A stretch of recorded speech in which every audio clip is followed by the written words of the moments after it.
नमस्कार मित्रांनो, मी Pankaj Shirsat, Balaji enterprises solar याच्यातर्फे आज रोजी 29/10/2025 रोजी आपण 15 किलोवॅटचा सोलरचा पूर्ण प्लॅन्ट आज सेट केलेला आहे. आणि ह्या प्लॅन्टमध्ये 10 किलोवॅटचा एक सेटअप आहे आणि 5 किलोवॅटचा एक सेटअप दिलेला आहे. मित्रांनो, आपण याच्यामध्ये वारीचे पॅनल घेतलेले आपण पूर्ण, आणि याच्यामध्ये जीआयचे आपण पाईप घेतलेले आहे 2 mm थिकनेसची, आणि असं ब्रँडेड असं काम आपण केलेलं आहे. याला फाउंडेशन वगैरे दिलेलं आहे आणि याला कोटिंग वगैरे केलेली आहे.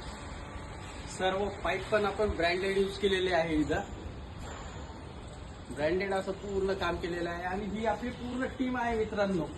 याच्यामध्ये सर्व टेक्निशियन आहे, आयटीआय होल्डर सगळे आपले टेक्निशियन आहे. याच्यामध्ये नॉन टेक्निशियन कोणीच नाही. सगळं व्यवस्थित असं काम आपण दिलेलं आहे. नांदेडमधला आपला 15वा प्रोजेक्ट आहे. मित्रांनो, प्रोजेक्ट कसा वाटला हे नक्की सांगणे. धन्यवाद.